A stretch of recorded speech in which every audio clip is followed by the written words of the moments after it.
The torch of Kazakh boxing, once held by the fearsome Gennady Golovkin, has left a void in the middleweight division, a division crying out for a dominant successor.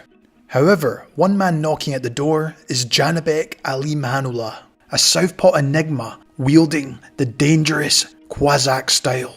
With an amateur pedigree boasting 300 wins and only 8 defeats, along with being a unified middleweight champion, you could say he's just about ready to stake his claim. Though he has not reached the legend of his predecessor, Janibek possesses the tools to become a nightmare for anyone between 160 and 168 pounds. Today, I'm going to look at his unorthodox style and dissect why so many opponents find him uncomfortable to fight. So on that note, let's get right into it.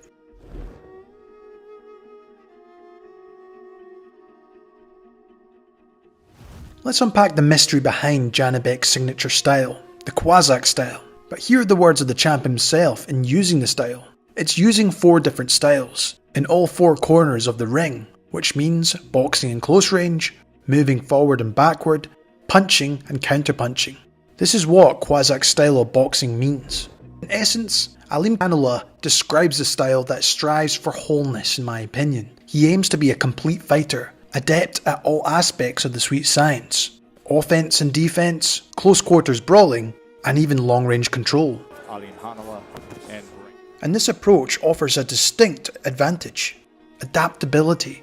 Unlike fighters who rely heavily on a singular style, Janibek can adjust his tactics mid-fight to counter his opponent's strength. It embodies that philosophy of Bruce Lee, be like water. As cliche as that quote is, it's true. And this Kazakh style isn't just a catchy name, it reflects a strategic approach that allows the Kazakh to be prepared for any opponent. But let's look deeper into how all these 4 pillars of Janibek's Kazakh style gives him such success in the ring.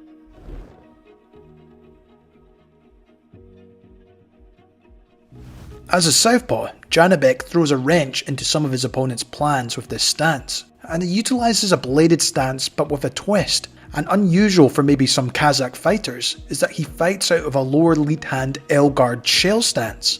And this approach might even raise some eyebrows for southpaws, who traditionally favour using a higher lead hand or high guard.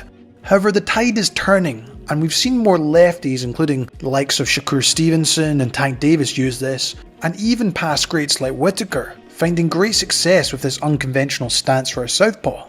But the benefits for Janibek are clear. This stance allows him seamless transition between offense and defense, so he can quickly switch to a lower lead hand to unleash powerful jabs along with feints while entering range, which immediately provides him an offensive advantage in my opinion.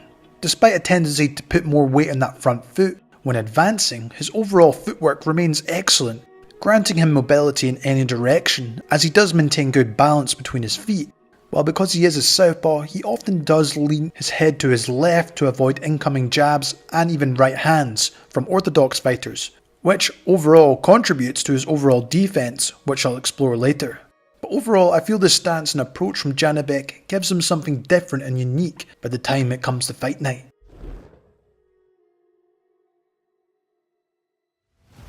Now for Janibek's jab, it is a weapon of mass deception, and his southpaw stance with a lower lead hand allows him to sneak jabs from under his opponent's vision with ease at times. This up jab disrupts the rhythm and occupies their focus, creating perfect openings for his next move. Quite often, it includes looping left hands behind the jab, finding its way around the guard. Left landed moments ago, there's another left hand. He also frequently doubles up in the jab, keeping opponents guessing at long range. But he's still able to land it because... While sometimes after throwing out the jab, he throws a sneaky right hook around the other side of the guard, further unsettling his opponent. The punch in that first round, he's got a... His amateur career was a 2016 Olympian. Well, Janibek isn't just a one-trick pony with his jab, as sometimes he'll step in with the jab, channeling his inner George Foreman with a powerful shotgun jab. Before being stopped for Foreman here in the second round. Losses. 300 heavy-handed power of Janibek. Opponent. Where some of his true mastery lies in using feints to set up his jab, as he keeps his opponents guessing with his constant movement with his guard, feinting with both his hands, and even using foot feints before launching the jab out of nowhere. Reacting to his feints. when you have your opponent reacting to your feints, now you know you're in control of him. While beyond creating openings with the jab, Janibek's feints also draw out counters, as his feints lure his opponent into throwing out a jab or an attack, creating the golden opportunity for him to counterpunch. And this combination of the deceptive jab and masterful feints turns him into a puzzle for his opponents, as they can never be sure what's coming next, making it incredibly difficult to develop a defensive strategy against him.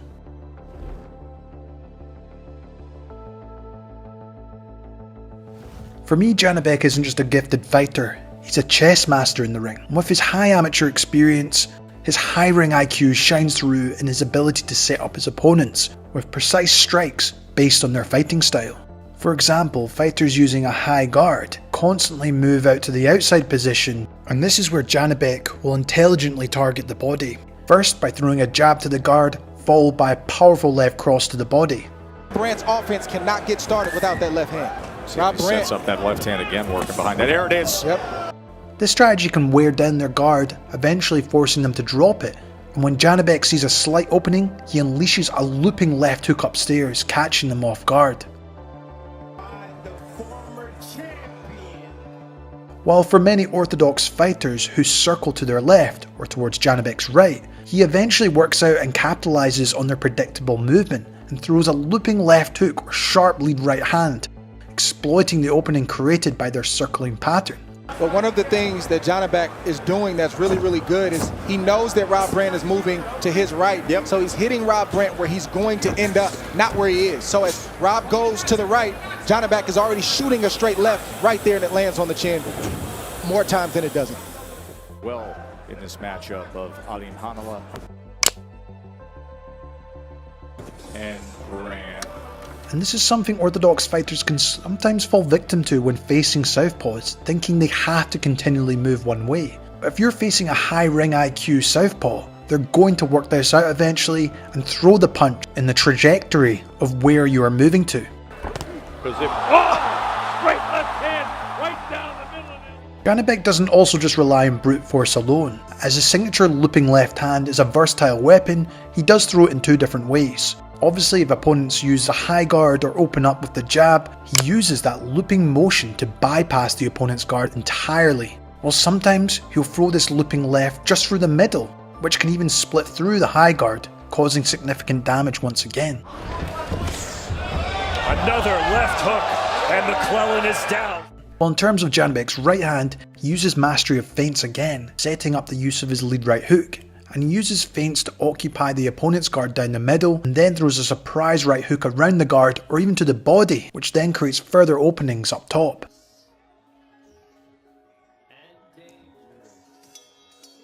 While Janibek isn't faced by southpaw opponents either, he understands the guard and positioning and tendency for them to bend to their right. Look at his hand placement, terrible defense, leaning back, trying to get away from shots, putting himself in no man's land.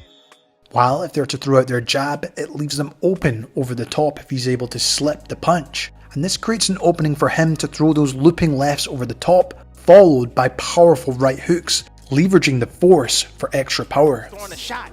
He found the opening. Oh, and there's a short right hand and a devastating knockdown. And Janibek's ability to set up these traps, based on the opponent's stance and style, makes him a truly formidable opponent, and he's a fighter who can outthink and outmaneuver his opponents.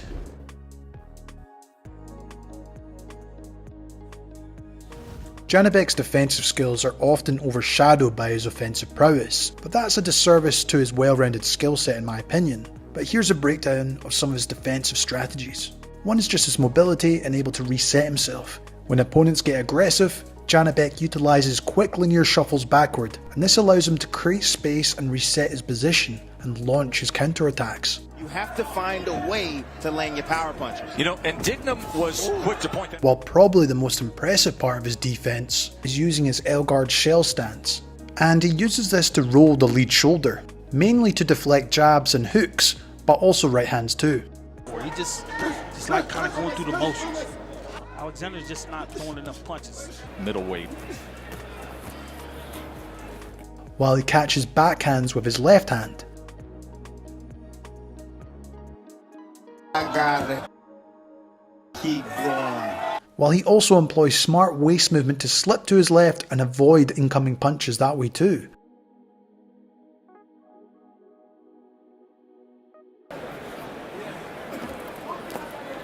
On the surface he might not look like he could be able to carry out these moves, but he's very efficient, considering he's more of an offense first fighter.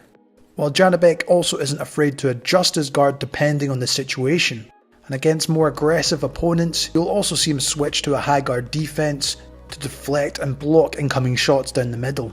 However, Janibek's effective defense isn't just about staying safe, it's the foundation for his lethal counterpunching.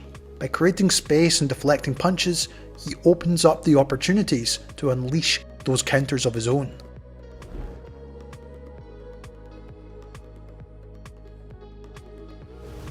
As discussed earlier, Janibek's Kwazak style emphasises aggressive counterpunching, but let's explore how he uses defense to create opportunities for his offense. Janibek's signature move is that inside slip to his left, and this manoeuvre allows him to evade an incoming punch while also creating a space for a devastating left-hand counter.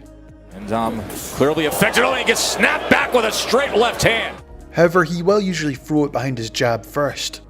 It's a lot of movement to try to stay away. With a southpaw, if you're right-handed. Oh, there's a left hand. But what he really likes to throw is a powerful left-hand uppercut that can end the fight in an instant. Trying to bring Janibek to him, and if Janibek poses, Janibek with the left uppercut, and then a series of left hooks. And while his uppercut is lethal, Janibek's counterpunching isn't limited to headhunting, as he also targets the body with it, keeping his opponents guessing and creating openings for further attacks. I'm on so early. I think he's learning. And there's a left hand again. Against southpaws, we've seen Janibek rely on his excellent timing, as he waits for them to commit with their lead hand before throwing perfectly timed counters in between their punches. While Janibek's footwork plays a crucial role in his counterpunching, sometimes a quick linear step back creates the space he needs to unleash a counter uppercut or quick burst combination, as he masters the art of that pendulum, transitioning from defense to offense in a flash. Something very common amongst Eastern Bloc fighters, while Janibek's arsenal extends beyond the uppercut, as he looks to throw the lead right hook when his opponent opens up with the lead hand. However, he mainly uses it as a follow-up punch after throwing the left hand, using the transfer of weight from the right to generate even more power for his follow-up left hook. He's looking for that Top with the left hand from the move. Another. And this move is reminiscent of the technique used by pound-for-pound star Naoya Inoue, but from a southpaw stance. Bayless has to keep a close eye on him if he makes it out of this round. Overall, Janibek's counterpunching isn't just about reacting, it's a strategic art form. By using his defense to create openings and timing his counters with precision, he turns defense into a powerful offensive weapon. This makes him a constant threat in the ring, keeping his opponents on edge and ever cautious to commit.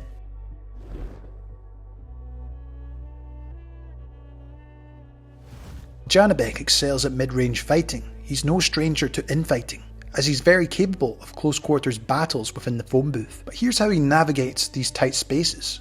As I've mentioned before, Janibek doesn't shy away from throwing left uppercuts, even sometimes doubling and tripling it up, and quite often can find openings to land right down the middle on his opponent's chin, causing significant damage.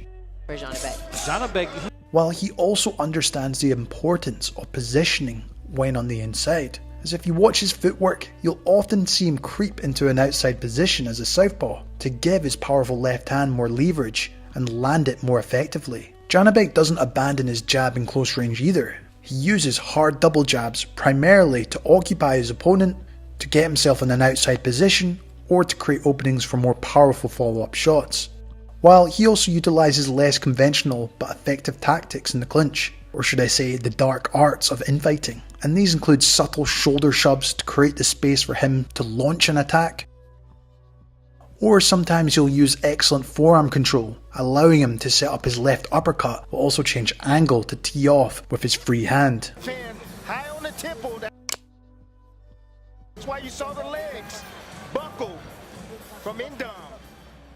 And it's clear Janibek's infighting isn't just about brute force, it's a calculated strategy, as he uses positioning, control tactics, well-timed punches to dominate in those close quarters, leaving his competitors helpless.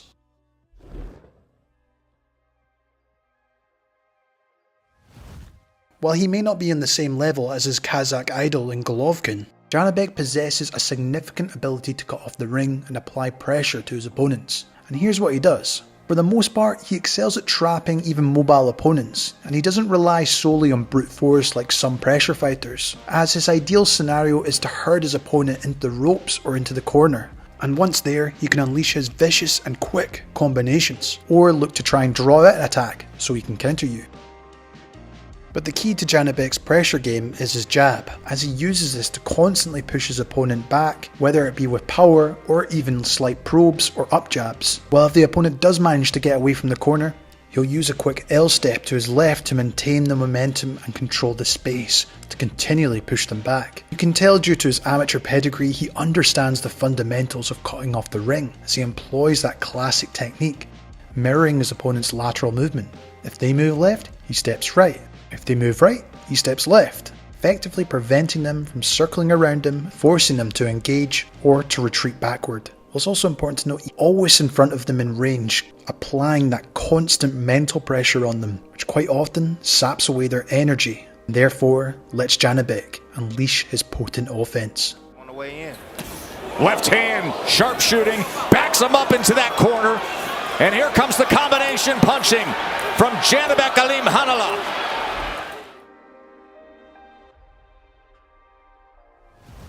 As you can probably tell by now, Janibek is a far cry from a one-note fighter. Beyond his sharp up jabs and counter-punching, he's a brilliant combination puncher with deceptively quick hands, where he unleashes lightning-fast combinations with surprising power. He excels at throwing punches around the guard, particularly when his opponent is pinned against the ropes and forced to cover up. But the thing for me that makes Janibek's combination so good is that even if he hits the guard, it creates an opening for him to attack somewhere else.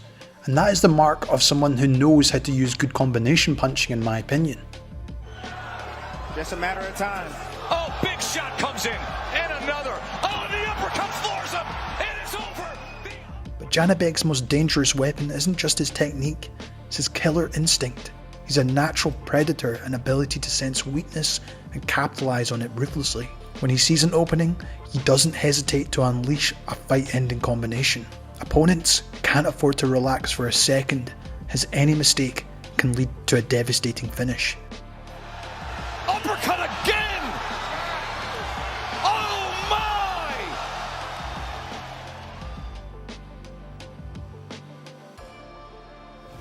Even the most formidable fighters have areas for improvement. Here are some areas I see people exploiting in the future, or areas he can improve. First up, his weight distribution. At times as Janibek comes forward, he can lean too heavily on that front foot, particularly when pursuing an opponent, and this can leave him vulnerable to counters, especially uppercuts, as he enters into range. The fifth round, we started telling him, push him down, push him.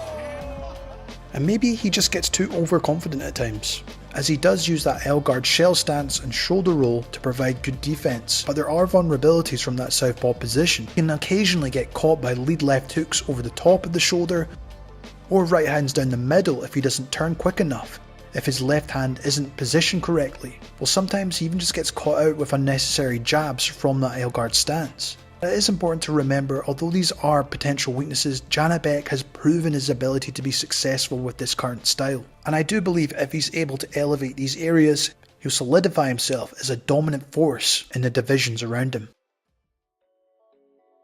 Janibek Alimkhanoglu is more than just a rising star now. He's a puzzle waiting to be solved, and his unique Kazakh style emphasises the adaptability, deception and aggressive counterpunching that has bewildered opponents and starting to earn him a loyal following. While his unorthodox L-guard stance and occasional leaning might present vulnerabilities, his well-rounded skill set and ferocious killer instinct make him a threat to any opponent in the ring. As he continues to progress facing the top competition at 160 to 168 pounds, this is where we'll see the true test of his abilities. Will he adapt and conquer, or will his unconventional style find its limits? One thing's for certain though, Janibek is a must-watch fighter, and the future of the middleweight division, or even super middleweight division, promises nothing to be short of thrilling when he gets that opportunity. This has been Jamie from Boxing Life. I'd love to hear your thoughts and opinion on Janibek's style. Do you think he can beat the top champions from 160 to 168 pounds? I'd love to know. If you want more like this, why not check out one of these style breakdowns? As always, thank you so much for watching, and I'll see you in the next one.